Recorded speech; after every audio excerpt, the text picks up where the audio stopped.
Want to speak real Bulgarian from your first lesson? Sign up for your free lifetime account at BulgarianPod101.com. Today we're going to talk about 4 techniques to help you stop translating in your head and instead start thinking in your target language. This will allow you to have conversations with ease, read smoothly, and better understand native speakers. These are 4 methods to help you think in a new language. Number 1. Surround yourself with your target language. This way, you'll be completely immersed in the language. Without realizing it, you'll learn pronunciation, sentence structures, grammar, and new vocabulary. Play music in the background while you're cooking, or have a radio station on while you study. Just use one of our endless podcasts available to you.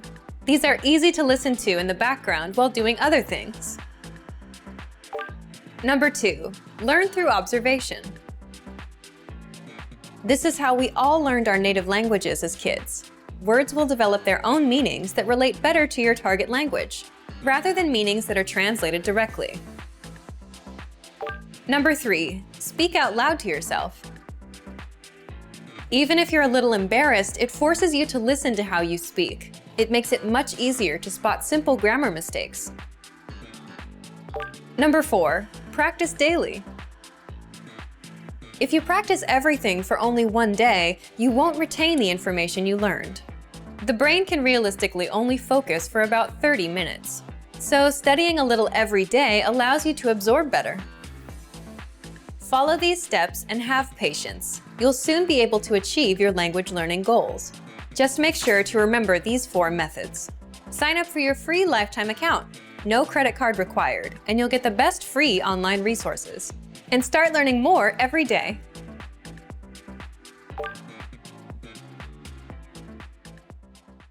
Want to finally start speaking in your target language? In this guide, you'll discover the top 7 ways to practice speaking on your own with our lessons. Let's begin. Number 1. Shadowing. Shadowing is a proven learning technique where all you do is repeat what you hear in order to practice speaking. So access any audio or video lesson on the site and press the play button to start.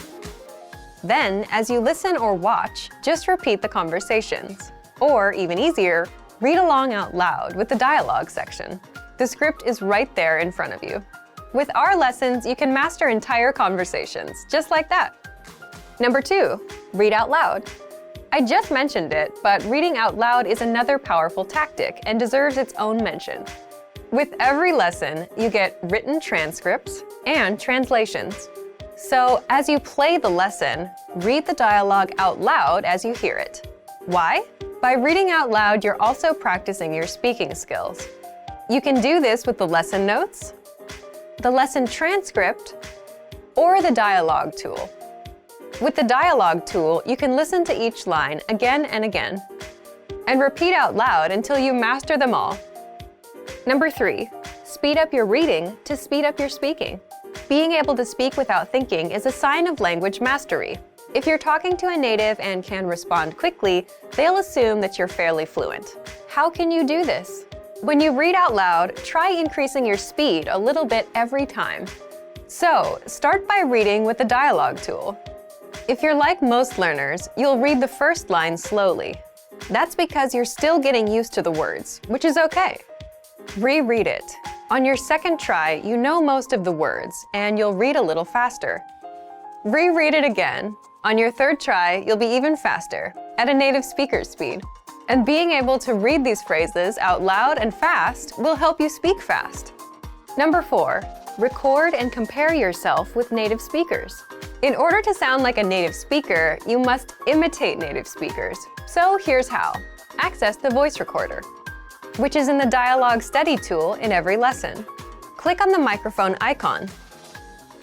Listen to the native speaker's audio, and then record yourself. You can then compare the 2 recordings side by side, and practice and try again and again until you perfect your pronunciation. Number 5, get feedback from our Premium Plus teacher. If you're learning by yourself and don't have access to real teachers, then you can always get feedback from our Premium Plus teachers. With the My Teacher tool, you can record yourself speaking and send the audio file to the teacher. They'll review it and tell you what to improve and how. That's it. Number 6, level up your speaking with Premium Plus assignments.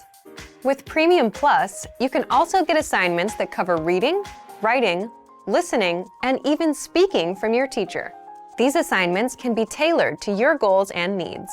You get a new one every week, or anytime you're ready for a new one. Number 7, get even more lessons in the lesson library. If you want even more lessons on speaking and conversations, visit our lesson library and under Category, choose Conversation. You'll get all of the pathways and lessons that are focused on speaking. If you enjoyed these tips, hit the like button, share it with anyone who's trying to learn a language, and subscribe to our channel. We release new videos every week. And if you're ready to finally learn language the fast, fun, and easy way, and start speaking from your very first lesson, get our complete learning program. Sign up for your free lifetime account right now. Click the link in the description. I'll see you next time. Bye! You've decided to study a new language, so now what? Well, you want to become fluent fast, right? Here are the top 5 shortcuts to learning a language. Number 1, create a study schedule and set some goals. Many language learners are unorganized. Creating a schedule allows you to free up time to study consistently. Goals give you motivation and something to strive for. Number 2, make it fun. If you learn how to make your study time enjoyable, chances are you'll be more inclined to study. Watch a TV show with subtitles or listen to some music. Number 3, find a language partner. This is the best way to improve your conversation skills. It will help you gain fluency even faster and increase confidence when speaking. Number 4, use word lists to build up a solid vocabulary. This is a great way to build up your fluency, one word at a time. Luckily, we have all the word lists you need, with a range of topics, from food to love. Choose whichever language you want to study and go. Number 5, don't be afraid to make mistakes. Nothing helps you improve more than correcting your own errors. You're more likely to remember it correctly the next time around. Everyone makes mistakes. Don't be afraid to learn from them. There's no magical way to learn a new language overnight, but doing all of these can really help your learning process. And remember, if you're interested in getting on the fast track to fluency, sign up for your free lifetime account. No credit card required, and you'll get the best free online resources. Start learning now. Здравствуйте, I'm Eva. Hi everybody, I'm Eva. Welcome to BulgarianPod101.com's Bulgarski в 3 минути, the fastest, easiest, and most fun way to learn Bulgarian. In the last lesson, we learned how to use the verb idvam and other similar verbs that are used to describe movement. We will now jump into our lessons dedicated to question words in Bulgarian. Our first one is the most commonly used one, what. You will see that there are many ways to use it in Bulgarian. You call up your friend on the phone and want to know what he's doing. How will you do it? You will ask, Какво правиш? So let's break down this question. Какво is the Bulgarian way to say what, and правиш is the second person form of the verb правя, which we already studied. So altogether it is Какво правиш? What are you doing? If you want to sound more formal, you can say Какво правите? Here the verb правя is in the second person plural form, правите, which is the formal way to say you do. You can use it if you are talking to an older person or a superior person in a work context. But if we have a noun following the question word, we have to change the question word to match the gender of the noun. So if you have a question like, what is your favorite car brand? In Bulgarian, it will sound like this. Каква е любимата ти марка коли? Here the question is informal because we use the second person singular of the pronoun for you, ти. What else do we have? The question word какво, which was in neuter, now has changed to каква, the feminine for what. This happens because the word for car, кола, is in feminine too.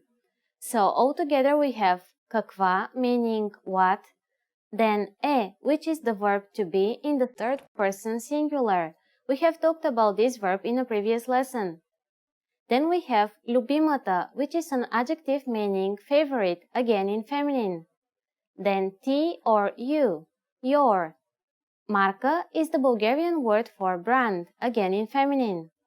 And finally we have кола, meaning car in plural, коли. Каква е любимата ти марка коли? Literally, what is your favorite car's brand? Now let's see how this question word какво will change if we attach it to a masculine noun. Какъв ден е днес? This means what day is today. You can ask this question when wondering if it's Tuesday or Wednesday and so on. Again, какъв is in masculine because the word day, then, is in masculine too. Now it's time for Eva's insights. Sometimes in everyday conversation, Bulgarian people use the word какво when they want you to repeat something they didn't hear well. In this lesson, we learned how to translate the word what depending on the grammatical situation. If you remember the simple rule that words should match their gender, I'm sure you'll be able to master asking questions in Bulgarian. In the next lesson, we will learn where questions. I'll be waiting for you in the next Български в 3 минути lesson. До скоро!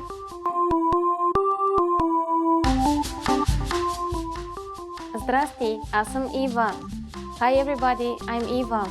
Welcome to BulgarianPod101.com's Български в 3 минути, the fastest, easiest, and most fun way to learn Bulgarian. In the last lesson, we learned how to ask what questions in Bulgarian. This time, we are going to ask where questions. You call up your friend and you want to ask where he is now. You will ask him, къде си? This is the exact translation of where are you? Къде си? So let's break down this question. First we had къде, which is the basic translation of where in Bulgarian. Si, which is you are, the second person singular form of the verb съм, which we have already studied. So altogether it is къде си? Where are you? Since we are asking a friend, this is the informal way to construct the question. So in Bulgarian, where is translated as къде. For example, if you want to ask where do you live, you will say къде живееш. As in English, the question word is placed in the first position here, then comes the verb which implies the subject, in this case, you. But be careful because several variations of къде are possible in Bulgarian. For example, if you want to ask where do you come from, you will use откъде instead of just къде. So that question in Bulgarian is откъде идваш? Откъде идваш? The word къде also changes if you're asking about a destination. For example, на къде отиваш literally means where are you going to? Sometimes къде can be used in the middle of the sentence. For example, if you were to say I don't know where my bag is, in Bulgarian this will be не зная къде ми е чантата. It is used just the same way as in English. The grammatical rule for къде, откъде or накъде remains the same. They all have to be followed by a verb. Къде си? Here the verb is съм. Откъде идваш? Here the verb is to come, идвам. Накъде отиваш? Here the verb is to go, отивам. Now it's time for Eva's insights. In some older Bulgarian texts, you might see откъде written with a space after от. It used to always be written that way, but it was recently decided to merge the question word and preposition just like накъде. It also helps the written language to look exactly like the word is pronounced in spoken Bulgarian. In this lesson, we learned how to use the Bulgarian word for where. Now you can avoid getting lost. But to get to your destination, you need to be on time. Do you know how to ask when in Bulgarian? I'll tell you all about it in the next български в 3 минути lesson. До скоро! Здрасти, аз съм Ива. Hi everybody, I'm Eva. Welcome to BulgarianPod101.com's български в 3 минути. The fastest, easiest, and most fun way to learn Bulgarian. In the last lesson, we learned how to ask where questions in Bulgarian. This time, we are going to ask when questions. Imagine you want to ask when your roommate is coming back home. You will ask, кога ще се върнеш вкъщи? Кога ще се върнеш вкъщи? So let's break down this question. First we had кога, which is the basic translation of when in Bulgarian. Ще се върнеш is formed with the verb to come back, връщам се, in the second person form. Adding ще makes it future tense. You will come back. Ще се върнеш. And вкъщи is home. So altogether it is кога ще се върнеш вкъщи? When will you come back home? So in Bulgarian, when is generally translated as кога. For example, if you want to ask when were you born, it would be кога си роден. Here the subject is in masculine form. If we want to ask the question in feminine form, it would be кога си родена. However, make sure you're careful when asking this question. So let's have a look at some more examples. How can you say when did you arrive? It's really simple since it's exactly the same pattern. Кога пристигна? First we have кога, when. The second word is пристигна, which is the second person form of the past tense of the verb пристигам, to arrive. If you want to ask a question about duration, as in since when have you been a teacher, you will have to say от кога си преподавател. Here, от кога means since when. We form it by adding от to the question word as we did in our previous lesson when talking about from where. What about until when? It's very easy because you can translate it directly again by adding one particle. It becomes до кога. So for example, if you want to ask a friend until when are you going to stay here, it will be до кога ще останеш тук. Now it's time for Eva's insights. To ask how long an action has been taking place in Bulgarian, we could say от кога, but there is another very simple way to do it. You just have to use the pattern от колко, as in от колко време чакаш. That is, how long have you been waiting? In this lesson, we learned how to correctly use the Bulgarian word for when, кога. Now that you can ask about the time for events, how can you ask about the people who participate in them? Next lesson, we'll learn about asking who questions in Bulgarian. I'll be waiting for you in the next български в 3 минути lesson. До скоро! Здрасти, аз съм Ива. Hi everybody, I'm Eva. Welcome to BulgarianPod101.com's български в 3 минути. The fastest, easiest, and most fun way to learn Bulgarian. In the last lesson, we learned how to ask when questions in Bulgarian. This time, we are going to ask who questions. Imagine you want to ask your friend who the girl sitting behind him is. You could ask, кое е това момиче зад теб? Who is this girl behind you? Кое е това момиче зад теб? So let's break down this question. First we had кое, which is the way we say who in Bulgarian when we are speaking about a neuter subject, because girl in Bulgarian is in neuter. Is, the third person form of the verb some, which we have already studied. Това момиче, which means this girl. And finally, зад теб, which is behind you. Теб is the informal pronoun for you. Altogether, it is кое е това момиче зад теб? Кое is the way to ask about a neuter subject, but for masculine subject we use кой. For example, if you want to ask who is this man, you will say кой е този мъж? As in English, the question word is placed in the first position and is followed by the verb and then the subject. And what about if you want to ask information about things or people in feminine form? You should use коя. For example, коя е тази улица? Literally, this means whose street is this, but it's used to mean which street is this and is a very useful phrase when you're trying to find your way in Bulgaria. If you're admiring a painting in a museum, you can ask a guide, кои са тези хора на картината? This means, who are those people in the painting? Here the question word is in plural form because we are talking about a group of people. A similar word in English is whose. The Bulgarian word for this is also similar. If you want to ask whose pencil is it, you will have to say на кого е този молив? If we break down this question, it is на кого, which is whose, which is the verb some in the third person singular form, and finally този молив, which means this pencil. You can also use the word кого from на кого in a slightly different phrase to ask for whom is it. In Bulgarian, we use the phrase за кого. So if you want to know for whom is this piece of cake, it will be за кого е това парче торта. Now it's time for Eva's insights. If someone that you didn't expect is knocking at your door in Bulgaria, the common question you can ask is кой е before opening the door. This literally means who is it?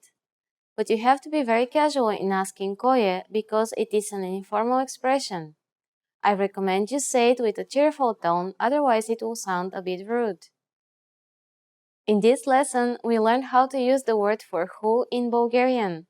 The next lesson will be our last of this Absolute Beginner series. And you might be wondering, is there another way to ask questions in Bulgarian? What if your friends ask you why you're studying Bulgarian? We will deal with that in the next Български в 3 минути lesson. До скоро! Здрасти, аз съм Ива. Hi everybody, I'm Eva. Welcome to BulgarianPod101.com's Български в 3 минути, the fastest, easiest, and most fun way to learn Bulgarian. In the last lesson, we learned how to ask who questions in Bulgarian. This time, we are going to ask why questions. Imagine your boss is calling you because you are not at work today. She asks, защо не сте в офиса днес? This means, why aren't you at the office today? Защо не сте в офиса днес? So let's break down this question. First we had защо, which is the basic translation of why in Bulgarian. Не сте, which is the second person plural of the verb съм in the negative form. В офиса, which is at the office. And finally, днес, which is today. Altogether it is защо не сте в офиса днес? So in Bulgarian, защо is how you ask why. Your boss might also use it to ask, why are you late today? Защо закъсняхте днес? Note that here the sentence is formal again as we use the second person plural form of the verb закъснявам, which means to be late. Another common usage of защо is to ask the objective of something, but in this case it is split into two words, за and какво. So here, за какво is closer to the meaning what for. In Bulgarian, we say за какво е направено, which literally means what is it made for. Now it's time for Eva's insights. Just like English, Bulgarian also has a phrase which means why not? Защо не? The usage is the same as in English. So if a friend asks you suddenly, hey, want to go to the movies tonight? You can answer защо не? Why not? This lesson is the last of this Absolute Beginner video series, but it's hopefully not the last you learn about the Bulgarian language. Do you know how many other fun ways there are to use your new Bulgarian skills? To take your language ability to the next level, check out BulgarianPod101.com, the fastest, easiest, and most fun way to learn Bulgarian. До скоро! Hey everyone! Welcome to your monthly review. The monthly show on language learning, where you discover new learning strategies, motivational tips, new study tools, resources, and where we show off learners like you speaking the language. That is, if you're brave enough to participate and become language learning famous. All the materials mentioned in this video are available for you right now on our website. Click the link in the description to sign up for your free lifetime account and start speaking in minutes. Okay, today's topic is why your worst days are the best days to study. So, have you ever had a day where you planned on learning language and you just couldn't go through with it? Even if learning a new language is your personal goal, something that you really want? Well, today you're going to learn 1. Why these bad days happen, and 2. Why you'll get your best work done on your worst days. Let's start. Why bad days happen with language learning. When I say bad days, I don't mean when you're too busy or when life gets in the way. These things are unavoidable. I mean days when you're just not in the mood. It's a perfectly good day, the sun is shining, no bad news, but you just can't get yourself to study. You're just wasting the day. So here's why they happen. First, it's the law of diminishing returns in action. What does this mean? Think of it as eating pizza every day for 5 days a week. On the first day, the first 2 slices are great, but by the third one, you're feeling queasy. It's not as good. And by the 5th day, you're sick of pizza. That's the law of diminishing returns, when the benefits start decreasing over time. And it happens with language learning. When you first start, you learn a lot of phrases and it feels good. You're excited. But as time goes on, you don't feel like you're learning much. And this affects your mood and motivation, so you're not as excited to learn anymore. So you start having bad days. Second, bad days happen because you overthink things and ruin it for yourself. It's like dreading going to the gym. Let's say you went yesterday. You have to go again today. So you're dreading it all day long. I gotta go again. You set yourself up for a bad mood and a bad day. Third, bad days are a natural part of the cycle. Some days will be good. Most days you'll feel indifferent. Some days will be bad. But that's completely natural, and anyone with long-term projects and goals feels the same. And fourth, you can't be on 100% of the time. So just like days can't always be good, you too can't always be on and ready to go all the time. Again, just a realistic and expected part of the journey. Now, let's jump into the second part. Why you'll get your best work done on your worst days. So, why will you get your best work done? First, it's not that bad once you start. Once you've spent 10 or 15 minutes learning a language, it's not so bad. People say the same thing about the gym. If you show up and put in a bit of time, it gets easier. Second, it's overcoming a mental barrier. What I mean is, when most of us have bad days, our brain automatically says, okay, can't be done today. Stop, we're done. But if you just work through it, you don't take these bad days so seriously anymore. And that means you're more likely to stick with your language learning goal. This brings us to the next point.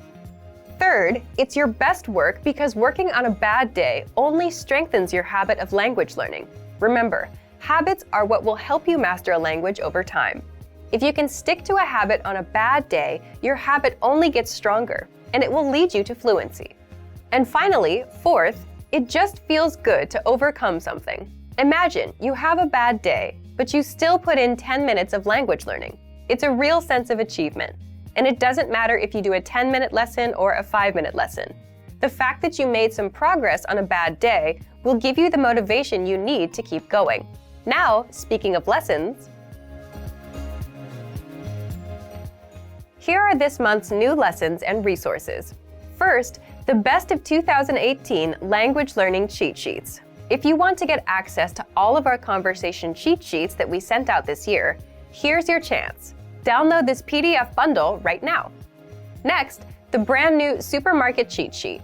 With this cheat sheet, you'll learn must-know shopping phrases and vocab for meats, vegetables, and all products that you'll find in a supermarket. And finally, the most common adjectives. If you're a beginner and don't yet know these adjectives, then this is a perfect chance to boost your vocabulary. This 1-minute lesson will get them stuck in your head, guaranteed. To get these free lessons and resources, just click the link in the description below. All right, everyone. Now we're asking you to submit a video or audio file of yourself speaking the language. If you do, you'll win 3 free months of access to our learning program, which includes your very own teacher. Here's the challenge for you. Yes, everyone watching this. Record a 30-second to 1-minute video or audio clip. Introduce yourself in the language. Share your name, where you're from, and why you're studying this language. And you'll win a 3-month Premium Plus subscription.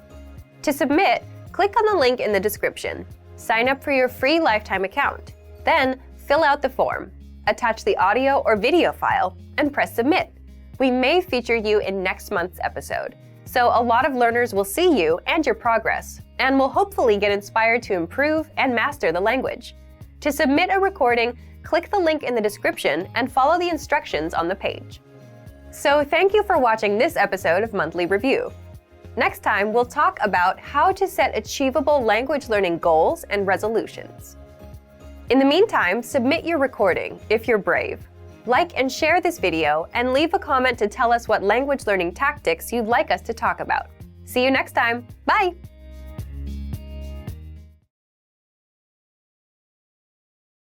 You probably already have language learning goals, but the real key to success is to make the right goals. In this video, I'll show you how, with 5 tips to stop wasting your time and start learning.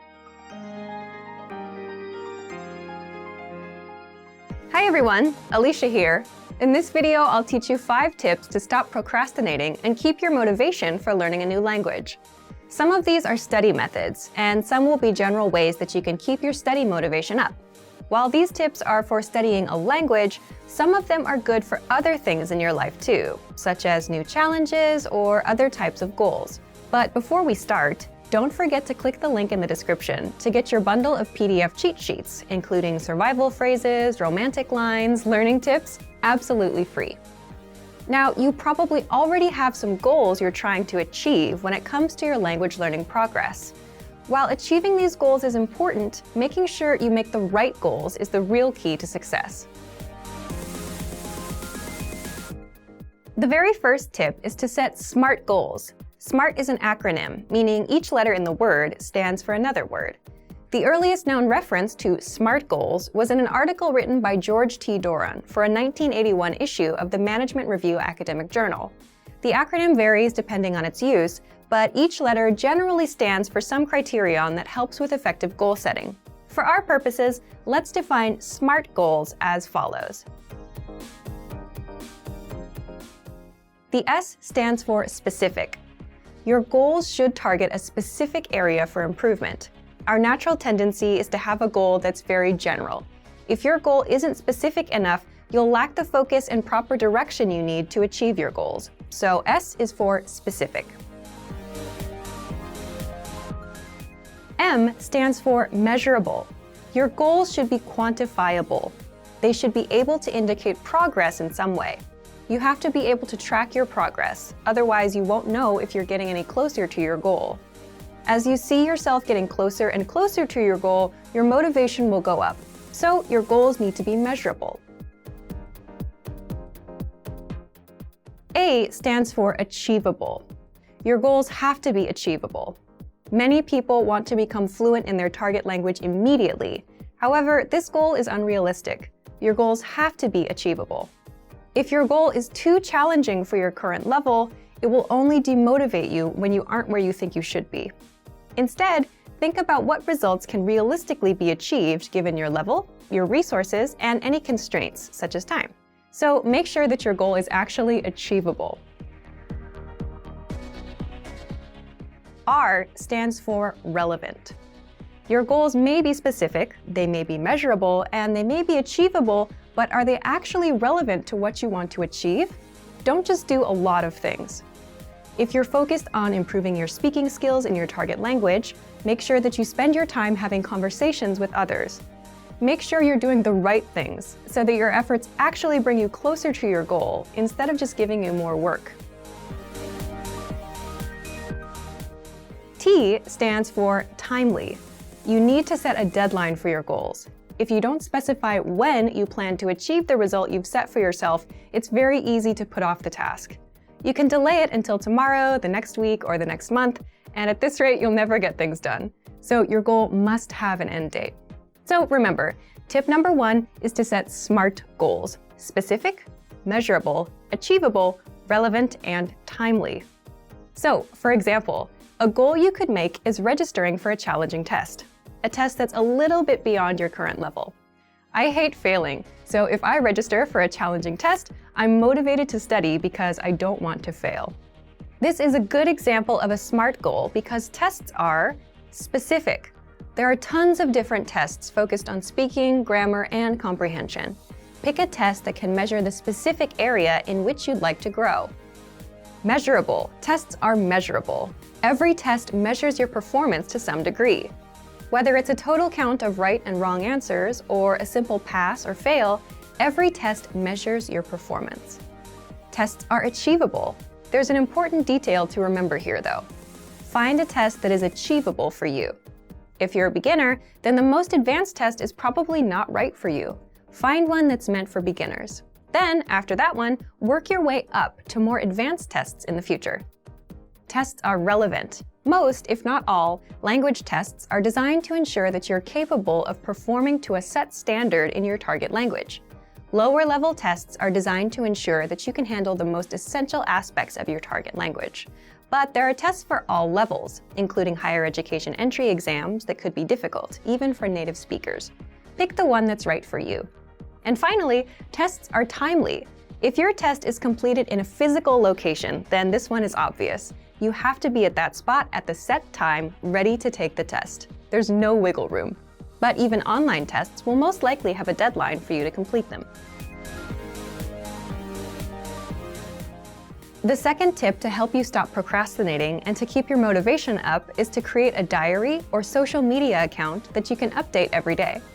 This may seem simple or even unrelated to language learning, but by creating a diary in your target language, you have the chance to actually create in the language itself. Creating a diary is also a great way to practice writing in your target language. Another method is to create a social media account, which gives you the chance to connect with other people who are working toward the same goals as you. Maybe they can even give you feedback on your writing. If you're following people online who regularly share good resources, those can be really helpful for you too. It lets you find new tools that can encourage and motivate you, especially if they relate to some of your other interests, such as music or books in other languages. This is a really good way to take a few minutes every day to work towards your goal, without it even seeming like work. The third tip is to focus on understanding a specific TV show or movie. Try to watch a movie in your target language without any subtitles, or try to understand your favorite TV show that's in your target language. If you don't already have a goal like this, it can be a fun way to practice. If your friends often talk about a particular TV show, it could be a good way to study, and a fun way to keep your motivation up together.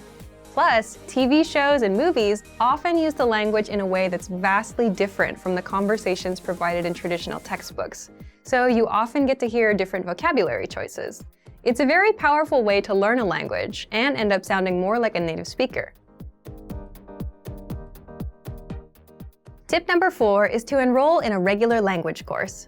Register for something you have to go to or you have to participate in regularly, meaning every week or 2 times a week or maybe even every day. The point of this is it's something that gives you a pattern to follow. Forming a study habit will help you progress very quickly. It will make it easier for you to achieve your language learning goals. Once you form the habit, you won't even have to think about starting each time. It'll just be natural. Have something that you must take responsibility for. You'll be more motivated to continue if there are others, especially classmates or a teacher, watching you progress. Look for resources inside your community, and if there are no opportunities there, look for things digitally. You can find many of our videos on YouTube, on Facebook, and of course, our entire video and audio lesson library on our website. The lessons on our website also come with assignment courses, so you can test your knowledge. The last tip is to make your goal public. Share your goal. Tell people about your goal. For example, if you want to give a business presentation in your target language this year, then tell your colleagues or your boss about it. Some people may find what you're doing interesting, and they can support you. This kind of pressure can help push people forward who have trouble motivating themselves alone. By telling others about your goal, you'll feel more accountable. Because you told somebody that you were planning on doing something, there's an underlying sense of guilt if you don't accomplish the task. You may feel that you have failed your peers in some way, even if there's no direct pressure from them. Using this technique, you can push yourself into moving forward toward your goal, especially at times when you feel the least motivated. And that brings us to the end of our 5 tips to stop wasting time and start learning a language. We've talked a lot about how to set goals for yourself and think about new challenges. First, I told you about creating SMART goals. Remember, SMART goals are specific, measurable, achievable, relevant, and timely. Registering for a test is a great example of a SMART goal. Next, we talked about keeping a diary or social media account in your target language. Start doing it right now, even if you're still a beginner. Then, I suggested that you focus on understanding a specific TV show or movie. Pick something in your target language that you really love, because you may need to watch it over and over again until it all makes sense to you. And next, we talked about enrolling in a regular language course. This will give you something concrete that you must take responsibility for. Finally, make your goal public. Tell someone about your learning goals to keep you accountable for them. You're much less likely to abandon your studies if you have friends asking you about your progress. I hope that these are useful tips that you can use to reach your language learning goals. And before we go, let me remind you to download tons of free PDF lessons to learn the language the fast, fun, and easy way. Just click the link in the description. If you like this video, give us a thumbs up and share it with anyone who may find it useful. Do you have any good tips that you've used to help you reach your goals? Share them in the comments. Thanks very much for watching, and see you next time.